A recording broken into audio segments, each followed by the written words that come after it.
No 5 words are more frustrating to a salesperson than the words, "I want to think it over." The bad news is that this is your fault if you're hearing it as a salesperson. The good news is that there are a couple of steps that you can take to avoid the vast majority of these sales situations. And strangely, it doesn't require some fancy ninja headlock close technique.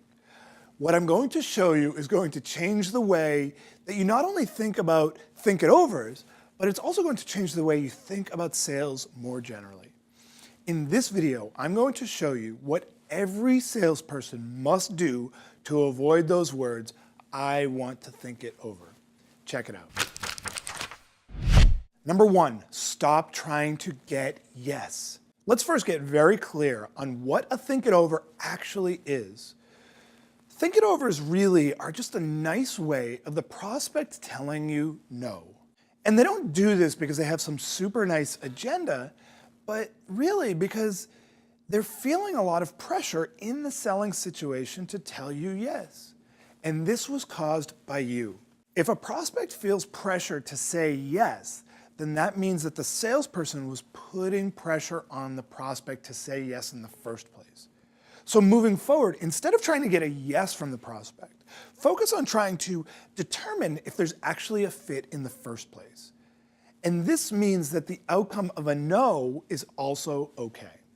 Number 2, help them determine the value.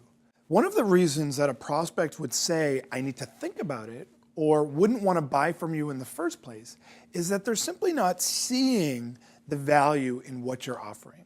The state they're currently in versus the outcomes that you are offering them in the future isn't a compelling enough distance to cause them to want to invest in your offering. And so this means that during the sales process, you need to spend a lot of time helping the prospect actually calculate the actual value of solving their challenges and thus investing in your solution.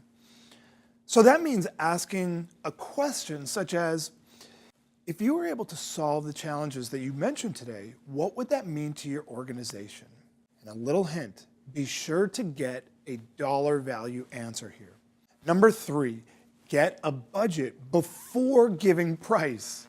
One of the most common reasons that sales fall off track, even when a prospect is in fact eager and interested in buying from you, is that there was never really clarity around a budget. And salespeople for years have been telling me that they can't get a budget.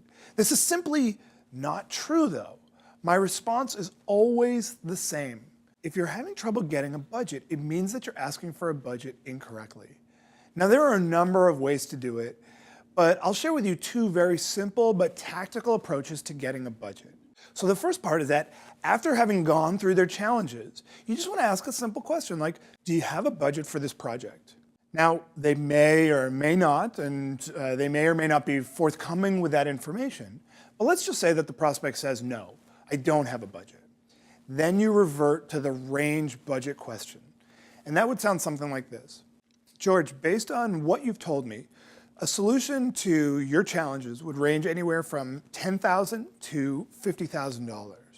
Where in that range could you see yourself, if at all? Now that's a much easier question to answer. Number 4, stop trying to close them. It's time to take the pressure off the situation at all times. Anytime a prospect feels pressure to buy from you, they are going to be very likely to give you an "I want to think it over." And you need to be totally comfortable that some sales are going to end in a no. In fact, that's really great because if you get no's instead of think it overs, you're ultimately going to be getting far more yeses in the long run. You don't need those high pressure closing techniques. You just need to ask good questions throughout the selling situation to get on the same page with the budget. And if you do this, there is no formal close.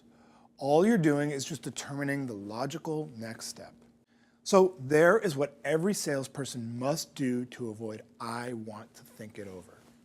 I want to hear from you. Which of these ideas did you find most useful? Be sure to share below in the comments section to get involved in the conversation. And if you enjoyed this video, then I have this awesome free ebook on 25 tips to crush your sales goal. Just click right here to get instant access to it. Also, if you got some value, please like this video below on YouTube and be sure to subscribe to my YouTube channel by clicking right here, my little face, to get access to a new video just like this one each week. Until next week.